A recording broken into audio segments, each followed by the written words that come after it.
Գյուրջան Կասկադ, հասանելի բնակարաններ 65 ամիս մարման ժամկետով։ Բարև ձեզ, Փաստինֆոյի եթերում հարցազրույցն է, տաղավարում ես այսօր զրուցել եմ քաղաքագետ Անուշ Սեթրակյանի հետ։ Տիկին Սեթրակյան, բարև ձեզ։ Բարև ձեզ։ Շնորհակալ եմ իմ հրավերին։ Շնորհակալ եմ հրավերելու համար։ Տիկին Սեթրակյան, Իսրայելի կողմից Իրանին հարվածներ հասցնելը բավական անսպասելի էր։ Միացյալ Նահանգներից միջուկային բանակցությունների շուրջ լավատեսական կանխատեսումներ էին գալիս, բայց այնուամենայնիվ Իսրայելը հարվածեց այս գիշեր։ Ինչու՞։ Ես չգիտեմ, ինձ համար անսպասելի չէր, որովհետև երբ որ նայում էի կայքերը, նայում էի Իսրայելի հռետորաբանությունը, նրանք բավականաչափ բարձրաձայնում էին իրենց մտադրությունը, ասելով, որ Հեզբոլլայի հիմնական հովանավորը եւ Համասի հիմնականում Համասի հիմնական հովանավորը Իրանն է եւ նրանք պատրաստվում են ուղղակի բնում խեղդել չարիքը, համարելով, որ Իրանը գլխավոր չարիքն է եւ Ամերիկան իր բոլոր ցանկություններով համակշռել այդ բալանսը, որովհետեւ Ամերիկայի ներկա պահին ձեռնտու չի հերթական պատերազմը եւ նրանք ուղղակի բացահայտ մի քանի անգամ ասել են, որ նրանք չեն պատրաստվում դա շարունակել, դիմանալ։ Իդեպ գիտեք սխալ մտայնություն կա, որ Ամերիկան մշտապես օգնում է Իսրայելին։ Այդ մի միֆը, որը ստեղծվել է, ինչպես նույն միֆը ստեղծվել է, որ իբրև Ռուսաստանը օգնում է Հայաստանին եւ Հայաստանի դաշնակիցն է։ Այդ երկուսն էլ բավականին ծիծաղելի միֆեր են, որովհետեւ Ռուսաստանը հետևողականորեն նպաստում է Հայաստանի կործանմանը, թուլացմանը, աղքատացմանը եւ միշտ իշխանությունների ձեռամբ, ներկայիս իշխանությունների ձեռամբ առավել եւս, իսկ Իսրայելի եւ Ամերիկայի միջեւ բավականին կոշտ հակամարտություններ են եղել։ Օրինակ, այն էպիզոդը, որի մասին քչերը գիտեն, երբ որ Կարտերը կանչել է այն ժամանակվա Իսրայելի դեսպանին եւ գոռացել է, որ Իսրայելը բավական է շարունակի իր զավթողական քաղաքականությունը, եւ Իսրայելի դեսպանը ի պատասխան սկսել է գոռալ Ամերիկայի նախագահի վրա, ասելով, որ ոչ մեկը իրավունք չունի, ուշադիր եղեք, խաթարել հրյա ժողովրդի անվտանգություն ապահովելու փորձերը, որովհետեւ բոլոր իր գործողությունները Իսրայելը որակում է մի բառով. մենք պահպանում ենք մեր անվտանգությունը, իրենց դոկտրինայում գրված է ազգային անվտանգության, որ եթե մենք դիտարկում ենք մի երկիր որպես վտանգ, պոտենցիալ առարկայական վտանգ Իսրայելի անվտանգությանը, մենք համարում ենք, որ յուրաքանչյուր գործողություն, որ մենք պրևենտիվ կձեռնարկենք այս երկրի դեմ, ընդհանրապես պաշտպանական գործունեություն։ Ինչի եւ անում է։ Ինչը եւ անում է, եւ տեսեք, թե Ուկրաինայի վերջին օպերացիան, թե Իսրայելի վերջին օպերացիան, ուղղակի կետային հարվածներ են այն տեղերին, որտեղ կա միջուկային զենք, կուտակում, զինանոց, բարձրաստիճան պաշտոնյաներ, սցենարը տարբեր իրացում ունի, բայց մտահղացումը նույնն է։ Հիմա որ հետադարձ հայացք եմ ձգում Արցախյան դեպքերի, մենք հասկանում ենք, որ ադրբեջանցիները ունեցել են նույնպես մեր բոլոր այդպես կարևոր կետերի թիրախները եւ այդտեղ էլ խփել են, եւ մտքովս մի բան է անցնում։ Լավ, ընդունենք, մենք հասկանում ենք, թե ով է տրամադրել Իսրայելին այդ հետախուզական տվյալները։ Ենթադրենք, որ ԱՄՆ-ն։ Ապա ով է տրամադրել Ադրբեջանին այդ բոլոր հետախուզական տվյալները, թե հետախուզական տվյալները կային միայն Ռուսաստանի ձեռքին, որտեղ իրենք էին տեղյակ այդ ամբողջ տեղակայումից։ Նու դա արդեն մի ուրիշ հարց է եւ տեսեք, դա իհարկե ոչ միանշանակ գործողություն է, հաշվի առնելով մեր բարեկամական հարաբերությունների Իրանի հետ, բնավ չի ուզենա, որ Իրանը լիներ այնպիսի վիճակում, որտեղ դրանից հետո անմիջապես դրանից ազդվում է նաեւ Հայաստանը, բայց իմ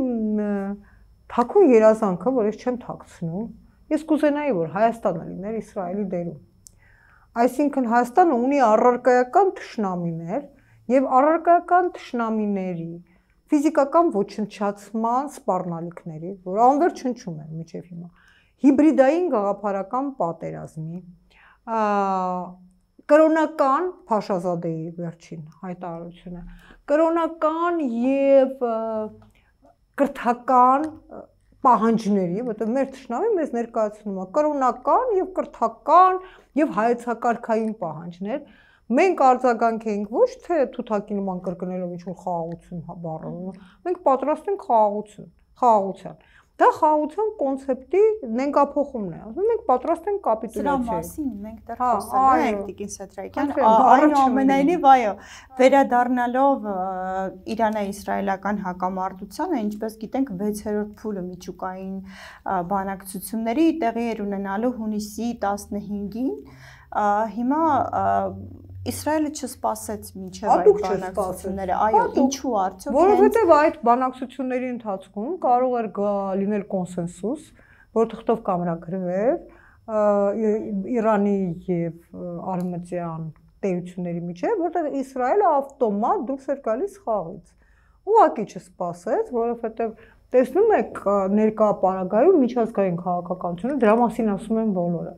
Բոլոր շահագրգռված անձինք, բոլոր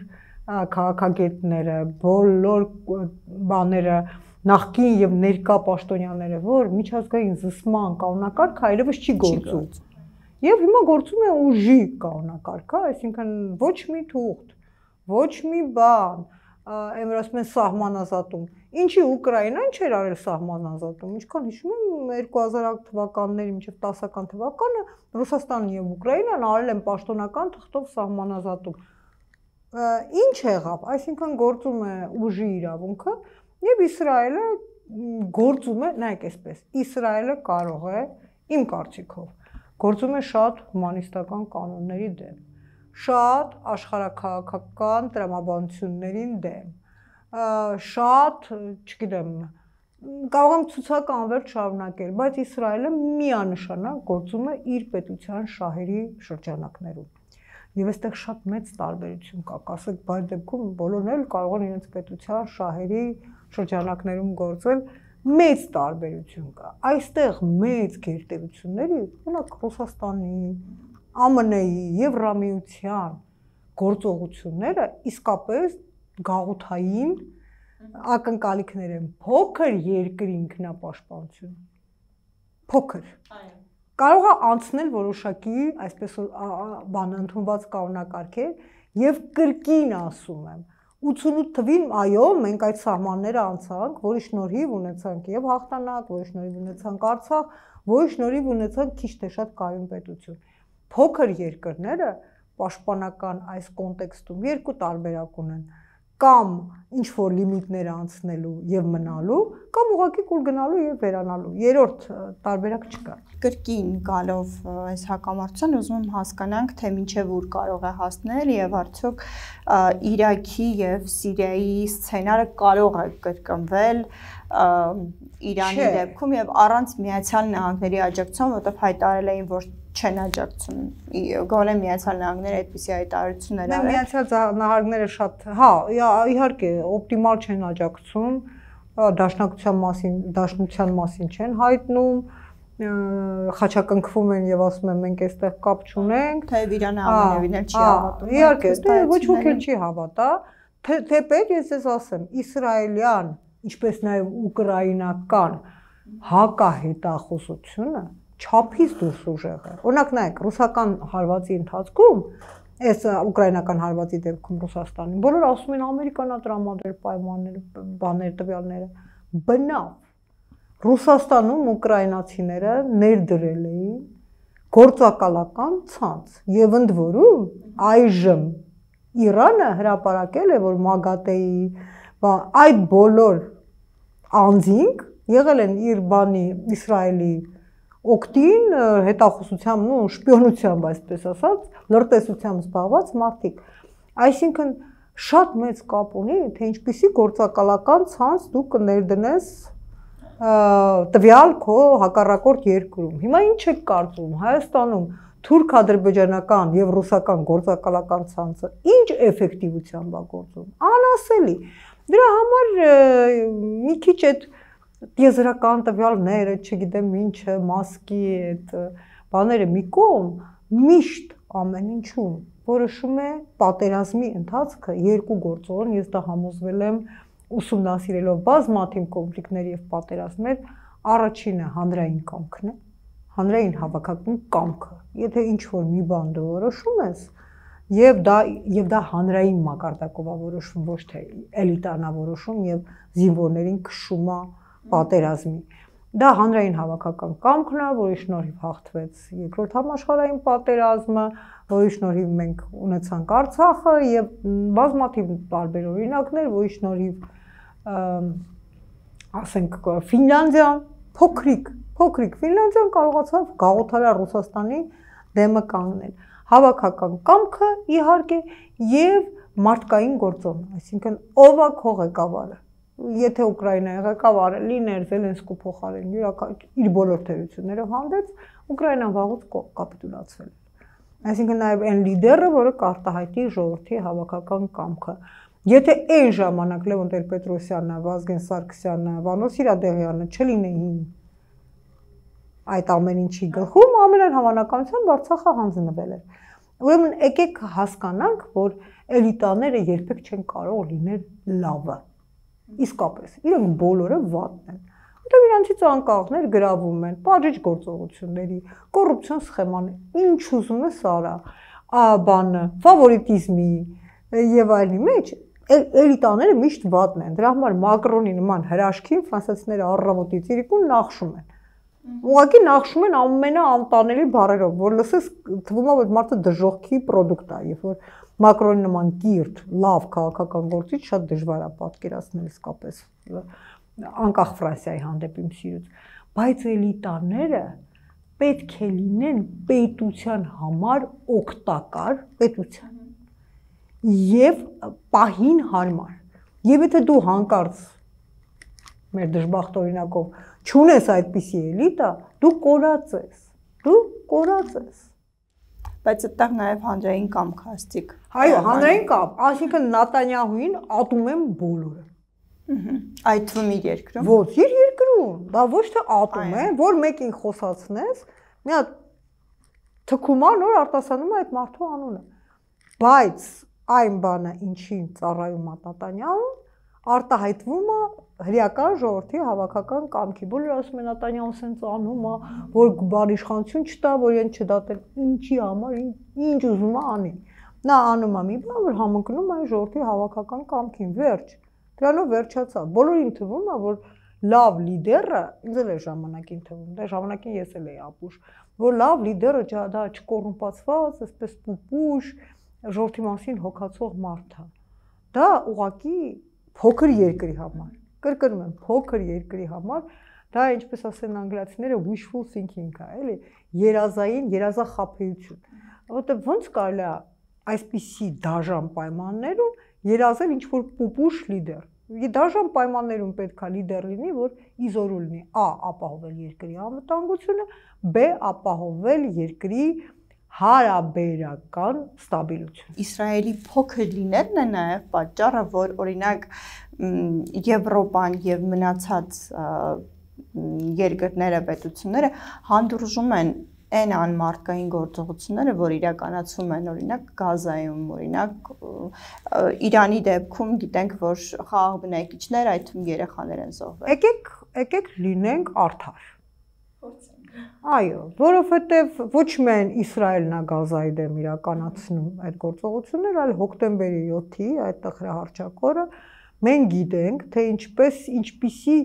ուղղակի խայտառակ վայրագություններ են կատարվել հրեա ժողովրդի հանդեպ։ Ու ի տարբերություն մեզ, որը զոհի կոմպլեքսը որդեգրելով ասում են դե հայի բախտ եւ այլն, իսրայելցիք որդեգրել են ինձ համար ցանկալի լոզունգը, եթե ես լինեի Հայաստանի գլուխ, այդ լոզունգը ես ուղղակի կգողանայի եւ կստիպեի, որ դաջվեր յուրաքանչյուր պատին, ասֆալտին, մարդկանց վրա։ Եվ իրենք այդ լոզունգը կոչվում է երկու բառ. never again, հրեերին գիտերի, բախնում եմ սխալ արտասանեմ, այլևս երբեք։ Այսինքն, եթե մենք մի անգամ եղել ենք այն զոհի դերում, որոնց գետոներում ջարդել են, եւ դու գիտեք, թե ինչ են արել հրեաները, որոնց համակենտրոնացման ճամբարներում վառել են, որոնց խեղդել են գազով, այլևս դա չի լինելու, եւ դրա միայն մի երաշխավոր կա՝ իսրայելական բանակը եւ իսրայելական ժողովուրդը, այսինքն դրանց հավաքական միասնությունը։ Եթե դուք միայն իմանաք, թե ինչպիսի վերաբերմունք է Իսրայելում յուրաքանչյուր զինվորի հանդեպ։ Դուք ուղղակի չեք պատկերացնում յուրաքանչյուր զինվոր, եթե հանկարծ մտնում է ինչ-որ պատահական սրճարան, մարդը ուզում է սուրճ խմի։ Սրճարանի ողջ ժամանակին մեզ մոտ էլ էր այդպես։ Զինվորը որտեղ երևար, հա։ Սկսած քաղցրից վերջացրած սիգարետով, բանը։ Բոլոր, իսկ հիմա ես օրինակ ինչքան էլ փորձում ես անել, ես ամաչում եմ յուրաքանչյուր զինվորի աչքին նայել, որտեղ ինձ թվում է, որ ես ինչ որ մի բան չեմ արել, որ մենք եկել ենք հասել ենք այսօրին։ Այսինքն յուրաքանչյուր զինվոր Իսրայելի համար անփոխարինելի արժեք է եւ դա բարոյական կապիտալ է։ Այսինքն դեռ մեզ մոտ ասում են, որ զոհվել են այդ մարդիկ ոչնչի համար։ Իսրայելը հյուսում է պատմագրություն։ Դուք տեղյակ եք, որ հրեական ծագման յուրաքանչյուր գրող, ասենք օրինակ Դինա Ռուբինա, ասենք օրինակ Պետրուշևսկա, օրինակ բանում Պայմորացանուն, հեսա կասեմ, գրական օրինակները։ Ուրեմն իրենք հյուսում են Իսրայելի հերոսական պատմությունը գրական լավագույն մակարդակով։ Այսինքն յուրաքանչյուր զոհվածի վրա ոչ թե գրվում է, որ ասենք բան պատմագրություն, այլ պատմվածք է սարքվում։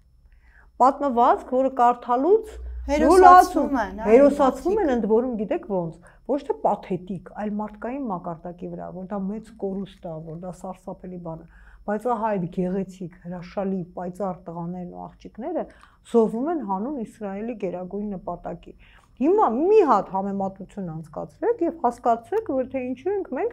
մատաղացու գառի կարգավիճակում։ Հիմա ես ուզում եմ ձեր այդ փոքրիկ գրառմանն անդրադառնալ, ձեր Facebook-յան էջում նշել էիք, որ Հայաստանի պատմական կենսագրությամբ, աշխարհագրական հարատևությամբ եւ հարևանությամբ, այո, եւ տարածքային փոքրությամբ այսքան նման Իսրայելը եւ կապման կետեր։ Այո, եւ այսպիսի տարբեր ճակատագրեր։ Եվ այսպիսի տարբեր ճակատագրեր եւ սա արդյոք նշանակում է, որ ոչ ռեսուրսը, բնական ռեսուրսների մասին է խոսքը, ոչ տարածքի փոքրությունը, ոչինչ կարևոր չէ, եթե կա նպատակ։ Եթե կա, ասում եմ, հավաքական կամք եւ էլիտաների ճիշտ ուղղորդված գործողություն։ Որտեղ յուրաքանչյուր ժողովուրդ իր կոլեկտիվ անգիտակցականով իր համար ստեղծում է Աստված, եւ շուտով դրա մասին ոդկաստ կառնեմ, կոչվում է Աչ եւ ճիշտ, մեր ոդկասթը։ Եվ իր կոլեկտիվ անգիտակցականով, քանի որ շատ դժվար է գերագույն աստվածության տիպաժը ձևավորել միջին քաղաքացու համար, նա իր ընդօրինակման մոդելը տեսնում է իր էլիտաների մեջ։ Ну դա ավտոմատ է, էլի թակավորն ապրած կենա եւ այլ եւ այլ։ Անկախ նրանից թե ինչքան վատն են այդ էլիտաները, օրինակ գիտեք, չէ, Մակրոնի գալով ֆրանսիացիները սկսել են ֆրանսերեն ավելի լավ խոսել։ Որտեղ ինքը փայլուն ֆրանսերեն է օգտագործում։ Այո, չէ, փայլուն նաեւ, նույնիսկ բաներ կան, ֆրանսներ կան, որոնք կոչվում են մակրոնիզմներ, այսինքն ինչպես ժամանակին գոնգորիզմ էր, հատուկ մշակված վեհլեզու։ Հիմա էլ մակրոնիզմ դա նշանակում է բացառիկ գրական գեղագիտական ֆրանսերենի պատեռն է, չէ՞։ Հիմա եւ ժողովուրդը սկսում է անթորինակել, անկախ, նամակները սկսում են գրվել այ ոճով, ինչ ուզում ես արա։ Հիմա էլիտաներին կրկնօրինակելու այդ միտումը բերում է նրան, որ մարդիկ հասկանում են էլիտան գործում է հանուն անվտանգության։ Ինքը ավտոմատ ուղղորդվում է դեպի այդ անվտանգության դաշտ։ Մենք այդպեսին ենք։ Մենք մեր էլիտաներին ուղղակի մեղմ ասած չենք տանում, չենք հանդուրժում եւ ուզում ենք որ իրան դա միայն մեր առանձնահատկություն։ Բոլորին, ախտիր բոլորը ենթարկվում են էլիտաների շարժին, իսկ հրեական էլիտաները երկու նպատակ ունեին։ Առաջինը ունենալ պետություն, ինչը որ մենք հաջողությամբ հիմա հանձնում ենք եւ բոլոր ջանքերը ուղղորդել դրան, եւ երկրորդը ունենալ պետությանը արժանի ժողովուրդ, որտեղ իրենք հասկանում էին, որ դա պահպանել է պետք, իհարկե, իսկ պահպանելու համար պետք են մարդիկ։ Ու ձեզ չի զարմացնում մի բան, երբ որ Հայաստանից ով որ տղա ունի, եւ դա էլ հիմա դարձրել է մատի փաթաթան, խելակորույս փախչում է Ռուսաստան, որտեղ նույնպես պատերազմ է, կամ այլ երկրներ գնում են, հասնում են, չգիտեմ, ինչ չարքաշ, ինչ ստորացումների միջով անցնում են, որ այնտեղի անձնագիր ունենան։ Պատերազմի մեջ վառվող Իսրայելի համար կռիվ է գնում քաղաքացիություն։ Այսինքն մինչև չապացուցես, ու Իսրայելը չի ասում, օй, բան, թող բանը գան, հնդիկները լցվեն, պակիստանցիները լցվեն, մինչև չապացուցես, որ դու մինիմում 50%-անոց հրի ես, թղթերով, բաներով, դու իրավունք չունես քաղաքացիություն ստանալու։ Այսինքն Իսրայելը ձևավորում ազգային պետություն, խորագույնս թքած ունի բոլորի բանտիկների վրա, ինչպես ասում են, եւ բոլորը կարող են ինչ ասես ասեն, բայց այս մարդիկ գիտեն մի բան, եւ դա գիտեն վստահաբար, որ րոպեին իրենք դադարեն այդքան պինդ, դաժան եւ անկոտրում լինել, լղջելու է, ոտի տակ են տալու միանշանակ։ Իրենք պաղեստինցիներին տվեցին ինքնավարություն, որպեսզի պաղեստինցիները Գազայում ապրեն, բանեն, զարգանան։ Ասում են մենք տվեցինք այդ բոլոր հնարավորությունները, ինչ եղավ, նրանք թունելներ փորեցին, թունելային համակարգը, թունելներ փորեցին եվրոպական փողերով եւ ամերիկյան փողերով, այդ բոլոր այդ օգնություններ, որ պետք է գնար խեղճ ու կրակ պաղեստինցիներին, գնաց այդ թունելների վրա եւ սկսեցին տերորիստական ակտերը, որտեղ անընդհատ սահմանին, այդ շատ նման է Հայաստան-Ադրբեջան սահմանային բաներին, բայց եթե թշնամին նպատակ ունի քեզ ոչնչացնել, իսկ երկու դեպքերում էլ հայկական եւ իսրայելական դեպքում, հրեական դեպքում, մեր թշնամիները նպատակ ունեն մեզ ոչնչացնել, մենք իրենց խանգարում ենք։ Հիմա այդ զուգահեռի մասին ես այնուամենայնիվ ուզում եմ դրա վրա կանգնենք։ Հիմա ինչ է Նաթանյահուն եւ ինչու ոչ նաեւ Այաթոլլահը չեն հասկանում, որ խաղաղությունն է լավ բան է, չեն ուզում խաղաղություն, այսինքն չունեն այնքան խելք, ինչքան Փաշինյանը, որ մեզ այդքան քարոզում է այդ խաղաղությունը։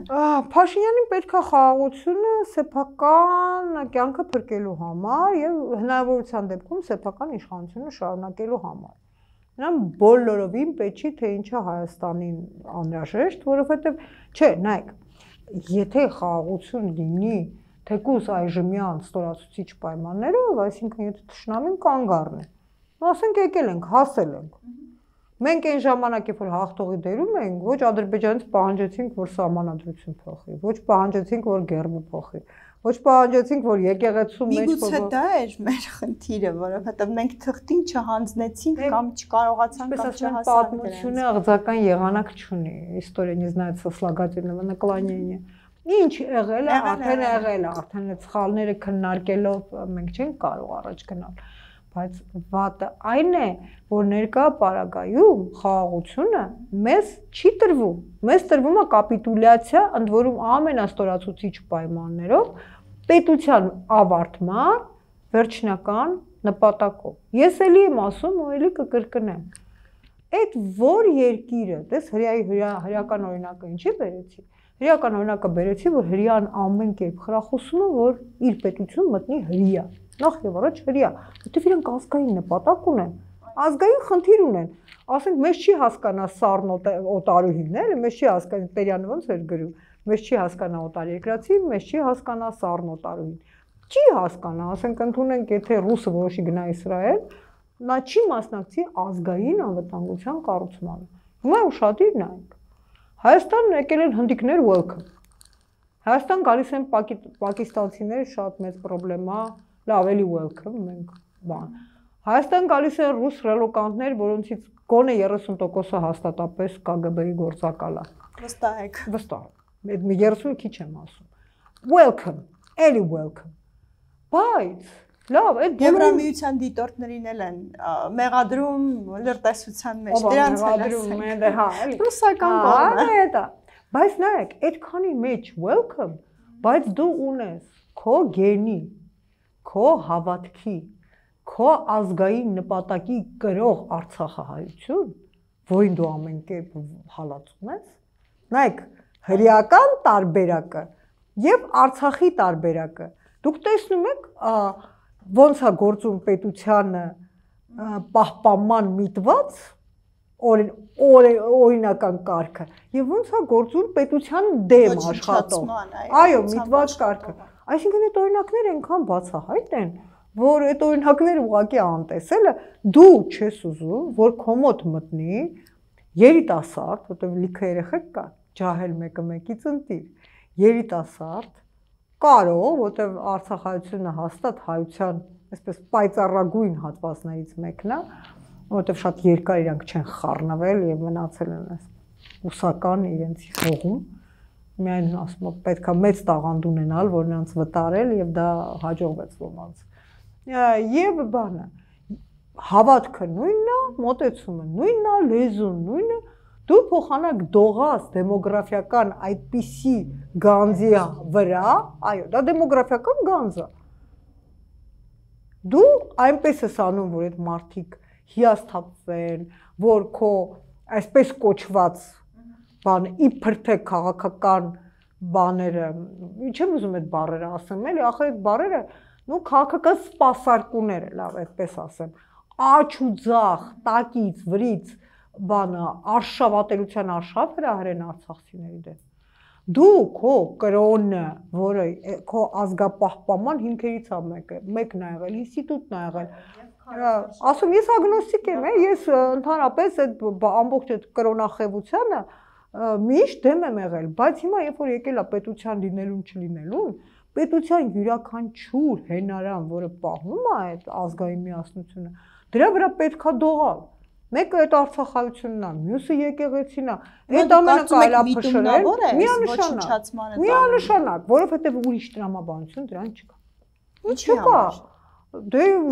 ես նպատակը պետության, այսպես ասած լրիվ չեզոքացումն է, նայեք, դա ադրբեջանական նպատակն է։ Դա ադրբեջանական նպատակն է, թուրքական նպատակը։ Եվ մեր իշխանությունները դրան նպաստում են հասկանալ։ Ես ուզում եմ ասել, այս քայլերը իմ մոտ տենց տպավորություն են ստեղծում։ Միգուցե դա ուղղակի գլոբալ, հեռահար, փայլուն պլանների մասը, այսպես իդեալական, բայց մի հետաքրքիր բան է։ Եթե դու այդպիսի իդեալական բարեբեր պլան ունես, մի հատ կիսի էլի մեզ հետ, կարող եմ մենք էլ ուրախանալ։ Դե իրական Հայաստանի այդ իրական Հայաստանը նշանակում է պարտված, ջախջախված, ոչ հայկական Հայաստան, ես չեմ ուզում այդ իրականությունը։ Դա այն իրականությունն է, որ ինձ պարտադրել է։ Ես դա չեմ ուզում եւ ես վստահ եմ, որ Հայաստանի բնակչության 80%-ը դա չի ուզում։ Իրական Հայաստան, որ ասում գիտեք, չէ, շատ հետաքրքիր մի հատ դեպք կար, ես վերջերս պատմել եմ, որ մի կնոջ ամուսին անդածեցում էր եւ դավաճանում, հիմա որոշում է գնալ իր ծնողների մոտ, իրական դեպք եմ պատմում։ Եվ այդ ծնողները ասում են. «Դե աղջիկ ջան, աշխարհից բանն է, պիտի համակերպես իրականության հետ»։ Բայց կներեք, այսինքն ես յուրաքանչյուր հանցագործության անունը դնեմ իրականություն համակերպեմ դրա հետ։ Դա մի քիչ, այդ դեպքում հрьяաները պետք է ասեն, դե գիտեք ինչ, գոհ եղեք, որ տվյալ պահի մեզ ոչ թե գազային վառարանում են վառում, այլ բան են անում, ուղղակի իրենց սպանում են այս թեթևի մեջ, եկեք գոհ լինենք։ Չէ, մարդիկ ստեղծեցին պետություն, որից բոլորը վախենում են։ Ասում եմ, եթե շուրջ բոլոր այդ եղած արաբական պետությունները մի հատ կոլեկտիվ մարաթոն անեն Իսրայելով, ֆիզիկապես, Իսրայելը կարող է փլուզվի ուղղակի այդ ոտքերի տակ, բայց նայեք ինչու՞մն է հարցը, հրթիռները հրթիռակոծվում են, իսրայելցիները նայում էին իրենց բալկոններից, թե ինչպես են հրթիռները ընկնում, խփվում, օդում եւ առանց տեղ հասնելու, դա է պետությունը, դա է պաշտպանությունը։ Հարցն այն է, թե օրինակ մեր դեպքում ինչքան ժամանակ կպահանջվի ունենալու համար այդպիսի համագարկ։ Այդ ժամանակը կարող է լինել, ասենք 50 տարի։ Ինձ կարող է ասեն, որը մենք չունենք։ Որը մենք չունենք, չէ, բայց մեզ կարելի է ասել պետք է դիմանանք, ատամները սեղմած, պետք է դիմանանք։ Այդ դեպքում ու ես իրոք կարող ասեի մենք պարտվել ենք, մենք սխալ դաշնակից ենք ընտրել հանձին Ռուսաստանի, մենք պետք է, դեպի Սերժ Սարգսյանն էր դա ասում, որ դաշնակիցը մեր թշնամուն զենք կվաճառի, այդ իր բառերն են, հիշում եք, ես թվում է որ դա իր այո, ինքը մի անգամ նաև շատ խիստ քննադատության էր։ Եվ իսկ դա հենց դա չմարսեց ինքը, բանը։ Այսինքն, ես կարող եմ հասկանալ այդ ամենը, որ իրական իրավիճակը այնպեսին է, որ պայքարի ռեսուրս չկա, բայց 3 ռեսուրս կա։ Կրոնական միասնությունը, որը հիմա ջախջախվում է։ Այո, խաթարվում։ Կրթական բանը, դոկտրինաները, որոնք մանկուց սկսում են ներդրվել եւ ազգը պահում են մոբիլիզացված, որոնք ոչնչացվում են։ Եվ երրորդը դա քայլերն է, զենք, զինամթերք ձեռք բերելու, ոչ թե անընդհատ մի հատ Հնդկաստանից զենք են առնում։ Կորա, Ֆրանսիայից զենք են առնում։ Այդ բոլորը սենց մնում աղոթի մեջ ընդունում են, լավ։ Հնարավոր է, որ դա այդ ամենը պետք է լինի գաղտնի։ Բա բանակի օրենքը, այդ միլիոնների, քանի միլիոն պետք է մուծեին, որ բանակից ազատեին։ Բա բանակի օրենքը Չէ, դա այս անգամ մերժել են։ Լավ են արել մերժել են, բայց խնդիրն է ինքնին գաղափար, այդ օվերտոնների գաղափար։ Կաթողիկոսին վերընտրենք։ Կաթողիկոսը բան է այստեղ հայ-ռուսական բարեկամության խմբի ղեկավարը, որ վերընտրես։ Կաթողիկոսին վերընտրենք, այն բանը անենք, սենց այդ բոլորը բանակը փողով սարքենք, այդ բոլորը բուհերը փակենք, գնանք, այդ բոլորը օվերտոնների պատոհաններն են, որտեղ տեսնեն, թե ինչ ռեակցիաներ են գնում, այդ բոլորը դեկոնստրուկցիայի բաներ, որոնք, նայեք, խաղաղ նորմալ հանգիստ վիճակում, երբ որ ամեն ինչ նորմալ է, այդ բոլոր ռեֆորմները անգամ պետք է անել զգուշությամբ, որտեղ չկա այս աշխարհում անվտանգությունից եւ կրթությունից կարևոր բան, ես կասեի նույնիսկ ուրիշ բան, կրթությունը հենց անվտանգությունն է։ Կրթությունը հենց անվտանգությունն է։ Կրթությունը ոչ թե նորաձևություն է, այլ անվտանգություն։ Այդ բոլոր բաները ռեֆորմների պետք է ենթարկել ծայրահեղ զգուշությամբ։ Այդ նույնն է, ոնց որ դու ապրում ես տանը, ու սկսում ես բաները, հիմքերը պայթացն։ Դա ոնց կլինի, դա հնարավոր չի, դու պետք է գոնե մի հյուղակ ունենաս, որ այն տունը վերանորոգես։ Չէ, դե ում եմ ասում, ինչ եմ ասում։ Իսրայելը իրանական հակամարտության ամենագլխավոր, ասես, գործոններից եւ վախերից միգուցե կամ հարցերից մեկն էլ այն է, թե որքանով այս հակամարտությունը կտեղափոխվի Հայաստան, որովհետեւ գիտեք, վերլուծություններ ու գնահատականներ կային, որ Ադրբեջանը հենց դրան էլ սպասում է Զանգեզուր, Սյունիք մտնելու համար։ Դուք ինչ կանխատեսումներ ունեք։ Բայց դուք մի հարց տվեցիք, որ հնարավոր է Իրանը դառնա Իրաք կամ Սիրիա։ Այո, չի դառնա։ Չի դառնա, որովհետև Իրանի ժողովուրդը ունի ազգային հավաքական կամք, հրեաներից ոչ պակաս։ Այստեղ ասում է խուփը քարին է հասնում, այստեղ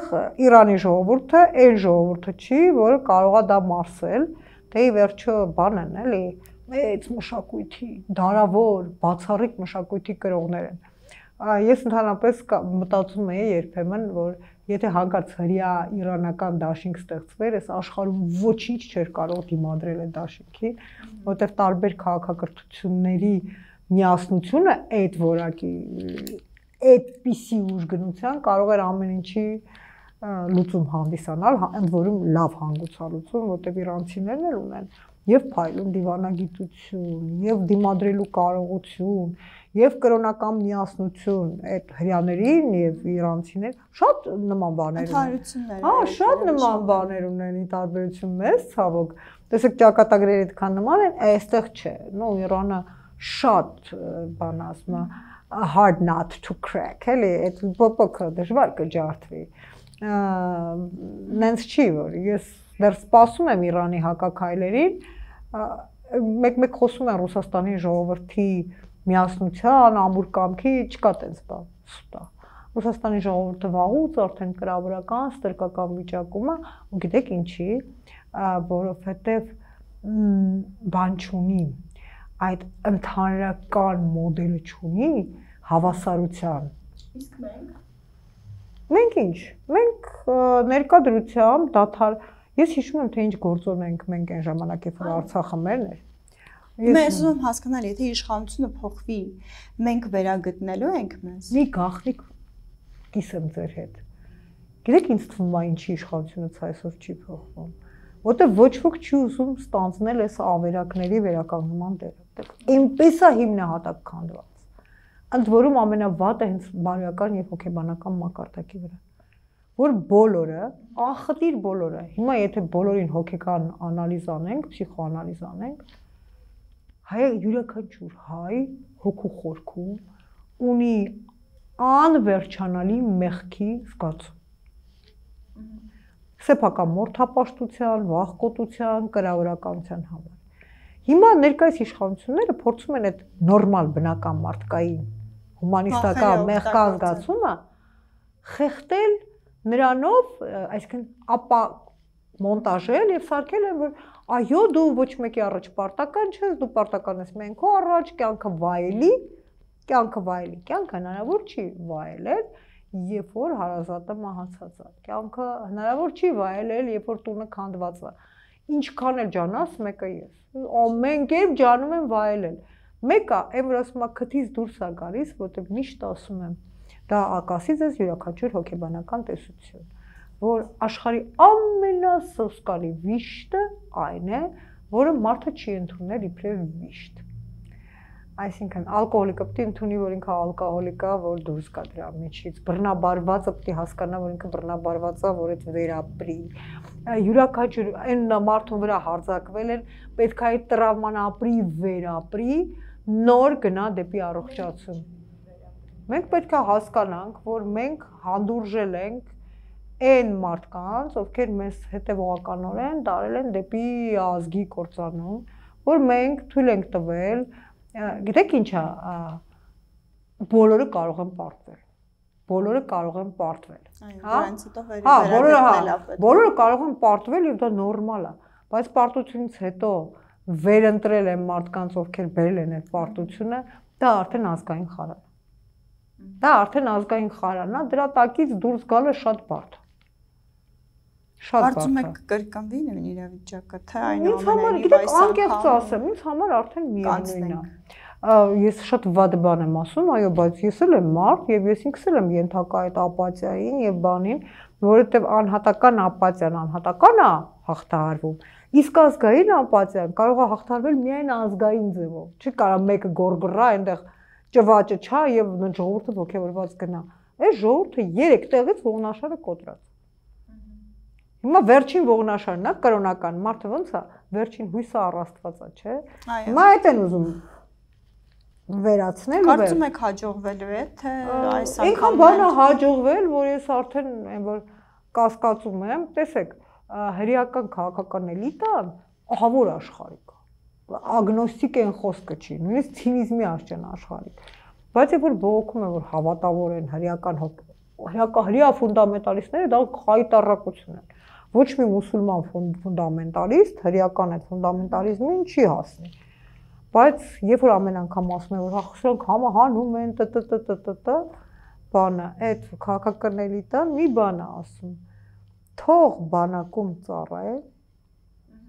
յուրաքանչյուր, այսպես կրոնավոր, պարտավոր է անցնել ալտերնատիվ ծառայություն, պարտադիր։ Եվ թող հավատան շատ ուժգին, որ գոնե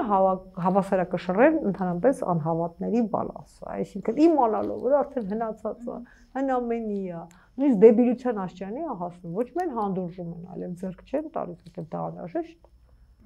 Դա ինչպես անգլիացիները ձեռք չեն տալիս միապետությանը։ Ինչ եք կարծում, ինչի անգլիացիները ձեռք չեն տալիս միապետությանը։ Որտեղ իրենք հասկանում են, որ այն տեղը, որտեղից սկսվել է պետությունը, քայքայելը կարող է շատ վատ հետևանքներ ունենալ։ Իսկ անգլիական պետությունը սկսվել է միապետության, այսպես ամենաիմաստուն, ամենահավասարակշռված, ամենաօրենսդրական միապետություններ, լուսավորյալ միապետի թեման տեղից է չէ գալիս։ Ես մի հարց ունեմ, քանի որ անդրադարձանք սրան, ես մտածում եմ, որ այս մասին միգուցե արժի խոսել, մի փոքր կերկարի մեր զրույցը, բայց եւ այնպես։ Տեսեք, ակնհայտ է, որ եկեղեցու դեմ արշավը Նիկոլ Փաշինյանի չի ավելացնելու վարկանիշ։ Սա իրեն միանշանակ չի օգնելու վերընտրվելու հարցում, բայց իր բոլոր քայլերը բխում են հենց նախընտրական տրամաբանությունից։ Ինչի համար այնուամենայնիվ այս փուլում սկսվեց այդ քարոզ արշավը եւ թիրախավորումը։ Քաղաքակրթություն, այս վերջինը հրեշների ժամանակը, առաջի հերթին, որ ընտրություններում իհարկե եկեղեցին կարող է բավականաչափ զորեղ դեր խաղալ, որը ցավոք չի խաղում։ Ես մեր եկեղեցուց էլ շատ դժգոհ եմ, որովհետև այդ ձևի հակազդեցություն չպետք է լինի, էլի։ Շատ ավելի ուժեղ։ Ես Արցախի ժամանակ էլ սպասում եմ այլ ռեակցիա։ Բայց պատկերացնում եք, եթե այդ իրավիճակում կա այսպիսի ընթացք, ապա ինչ կլիներ, եթե իսկապես եկեղեցին աներ քայլեր, որոնցում իրեն մեղադրում են։ Կներեք, կներեք, այստեղ մեր եկեղեցու մի բան ասեմ։ Այն որ հրյա բաները նացիստները եկան Լեհաստանում, իրեն գիտեին լեհերը շատ կրոնավոր ժողովուրդ են, չէ՞։ Նույնիսկ կրոնախև մեկ-մեկ լուրջ եմ ասում, անասելի։ Երբ որ լեհերը եկան, լեհերի մտան Լեհաստանը նվաճելու, նաև լեհերը թպրտում էին, այնպես չի որ կուլ էին տալիս, հա, լեհերիները շատ ոչնչացրին, մի կողմից ռուսները, մի կողմից գերմանացիները։ Կաթոլիկությունը կանգնեց ոտի եւ պետության եւ ազգային միասնության համար սկսեց անհաշտ պայքար մղել գերմանացիների դեմ։ Գիտեք քանի որ կարդաք հենց գրական գործերը, քրոնիկները, գիտեք քանի կաթոլիկ քահանա իր հոտի հետ ուղղակի գնաց մտավ գազային կամերա։ Քանի կաթոլիկ քահանա մտավ բանտ։ Կրոնը, մանավանդ քրիստոնեությունը, զոհողականությունը, եթե եկեղեցին վախենում է իր շահերի համար ձայնը բարձրացնի, դե կներեք, ըստ այնպես հոմիակողմանի չի։ Եթե այնտեղ ուղղակի մի քիչ թպրտում են, մի քիչ աջապահյանն է խոսում, մի քիչ եմեկն է խոսում, ինչի խոսելով է, քո ձեռքին կա հավատքի հսկայական բանը, ի վերջո, ասենք արա այն, ինչ որ դու կարող ես անել, նզովի, որովհետև նզովքը դա թվում է, չէ, որ քաղաքական գործիք չի։ Դա իրականում հզորագույն հոգեբանական գործիք է, իսկ քաղաքական բոլոր իրական գործիքների հիմքում հոգեբանական շերտ կա։ Որտեղ եթե քաղաքականությունը ասում է, ուրեմն հասկացեք, որ նա կպնում է հոգեբանական ամենախորքային կոնստրուկտներին։ Թե չի ասում։ Գնահատականներ կային, որ կարող է հանգեցնել քաղաքացիական պատերազմի, միգուցե դրան չհասցնելու համար է եկեղեցին փորձում եկեղեցու եւ պետության հակամարտությունը երբեք չի կարող առաջացնել քաղաքացիական պատերազմ, բայց այդ կարծիքների տրամաբանական պորտկում կարող է առաջացնել եւ ասում եմ եկեղեցին անենց է կմկմում, անենց է մրթմրթում, որ մեկ-մեկ քիչ ամնում ասես դու բանը եթե հավատանք մեր պատմագրությանը, թշնամու դեմ սրով ես դուրս եկել, թշնամու դեմ հրով ես դուրս եկել։ Ի վերջո մենք բազմաթիվ եկեղեցականներ ունեինք, որ Արցախյան պատերազմում ունեինք, չէ՞, բանը զենքերի մեջ եւ զենքը ձեռքին նաեւ, որտեւ այո, երբ որ հասնում է զոհականության տարբեր ձևեր կան։ Բա հիմա բան չունեմ ասելու, սկսած նզովքից, վերջացրած ճառերով, վերջացրած ելույթներով քո հաղորդումները փակում են։ Քո դասագրքերը, լավ, ես օրինակ ես տեսեք, այն գլխից հիմա թող մի հատ էլ ինձ նզովեն, ես դեմ եմ, որ աշխարհիկ դպրոցներում դասավանդվի եկեղեցու պատմություն, չխսել եկեղեցու պատմություն։ Ինչի բան չի կարող լինել։ Բանը աշխարհիկ դպրոցը աշխարհիկ կառույց։ Կրոնական բոլոր դպրոցում պետք է սովորացվի պատմություն, դպրոցում պետք է սովորացվի գաղափարական, վերջի փիլիսոփայական հիմունքներ, կրոնագիտություն, այսինքն կրոնների մասին պատկերացումներ, մարդը անպայման պետք է իմանա։ Աշխարհում քանի կրոն կա, որ ինչով է շնչում։ Բայց եկեղեցու կոնկրետ պատմությունը դա աշխարհիկ առարկա չի։ Փոխանակ այդ տիպի բաներ անեն, եկեղեցին խնդիր ունի, ինչքան եմ ասել, կոտորվել եմ ասելով։ Հիմա ես ստիպված եմ եկեղեցուն պաշտպանել, բայց եթե եկեղեցին ժամանակին իրականացներ այն, ինչ որ անում է օրինակ բողոքական եկեղեցին, բնակչության հետ աշխատելու սոցիալական ծրագիր։ Չէ՞ որ ինքը բավականաչափ բարոյական եւ ֆինանսական ռեսուրս ունի դա իրացնելու համար։ Հո պատարակով չի։ Պատարակը դա վերջին բանն է։ Իմ այդ ոդկասթի մեջ եմ ասում, որ միայն քրիստոնեությունն է տվել եկեղեցական ծեսը արվեստ դարձնելու բանալին։ Հասկացաք, բայց միայն արվեստով չի, երբ որ երկրից վտանգ է սպառնում ներսից եւ դրսից,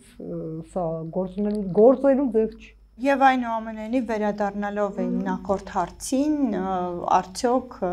Իրано-իսրայելական հակամարտությունը կտեղափոխվի մեր տարածաշրջան եւ Սյունիքի համար վտանգներ տեսնում եք։ Այսպես թե այնպես Սյունիքի համար վտանգ կա։ Այսպես թե այնպես պլանավորել են տալ եւ դա պլանավորել են տալ։ Այո, բա իհարկե, բա բոլոր քայլերը եւ խոսույթը դրան է տանում։ Հիմա բանը ամբողջ այդ միջանցքի թեմաները, որ մենք էսա կհարստանանք, Արեն Սիմոնյանն էր, չէ՞, կարծեմ ասել, որ մենք էսա կհարստանանք։ Ոչես որ եթե ինչ-որ սահմանը բացվի, հեսա կհարստանանք, բոլորը չգիտեն։ Սահմանը բացելու դեպքում այո։ Հա, բոլորս հեսա կհարստանանք։ Բանա, ես ուղղակի շատ հետաքրքիր է բոլորս ասելով ինքումի նկատի ունի։ Հա, էլի այդ ասում է, այն սոտակամության ժամանակ մի հատ անեկդոտ կար, ասում է, բան անդադ գնացել էի պրեզիդիում Չուկչյանա պատմում, ասում է, եւ բոլորը ասում էին ամեն ինչ մարդու համար, բոլոր բարիքները մարդու համար, ասում եմ, ես այդ մարդուն տեսա պրեզիդիումում նստած էր։ Հիմա ես այդ բոլորը տեսել եմ, գիտեմ ովքեր են, բայց դա չի խնդիրը։ Երբ որ քեզ ասում են ոչ միայն հացի, մի պարզ պատճառով, որովհետեւ հացը քո գաղափարական եւ բարոյական գործունեության արդյունքն է։ Եթե դու ապա բարո անբարո եւ անգաղափար մարդ ես, այդ հացը քո վրայից կտրելու են, քեզ հաց չեն տալու։ Ինչքան կարելի է վաճառել, դավաճանել, բանանել այդ մի կտոր հացի համար։ Սպառվում է, չէ՞, այդ անտեն։ Երբ ասում եք տալու են, նկատի ունեք միջանցքը, թե Սյունիքը, որտեղ ես արդեն չգիտեմ զարգացումները կալը։ Միջանցքը, չէ, միջանցքը դա ինձ թվում է գրեթե որոշված բան է, չեմ տեսնում մի մոդուլ, որը կհակասի։ Այսպես բարբերաբար ասում են, որ դա մեծ համար կարմիր գիծ է եւ չի լինելու նման բան։ Իսկ մեր իշխանությունները ինչքան են ասել, որ Արցախը իրենց համար կարմիր գիծ է, որ Աղդամը իրենց հայրենիքն է, այլ ինչեր են ասել, որ կովիդը բանով, ինչով, այդտեղ պինցետով հա, բանով կվերացնեն, այլ ինչեր են ասել, բանը, հա, որ էս ակադեմիական քաղաքը ծաղկելու է, որ աջափնյակ մետրո է լինելու, որ մեկը ասեն, որը թողը, որ ասֆալտը անօրինակ է, շատ անօրինակ է, որ մենք կդառնանք սակուրաների քաղաք, որ ինչն է, այնքան բան են ասել, դրա համար կներեք, իշխանությունները ընդհանրապես ստում են, միշտ, բան, բայց տարբերություն բոլոր տեղերում էլիտաները ստում են, դա տենց է, դա քաղաքականության բնորոշ գիծն է, ուղղակի տարբերությունը գիտեք որն է, տեղեր կա, որոնք են ստի համար պատասխան են տալիս, տեղեր կան ոչ։ Շնորհակալ եմ Տիկին Սեթրակյան։ Հիշեցնեմ զրուցում էի քաղաքագետ Անուշ Սեթրակյանի հետ, շնորհակալություն ուշադրության համար։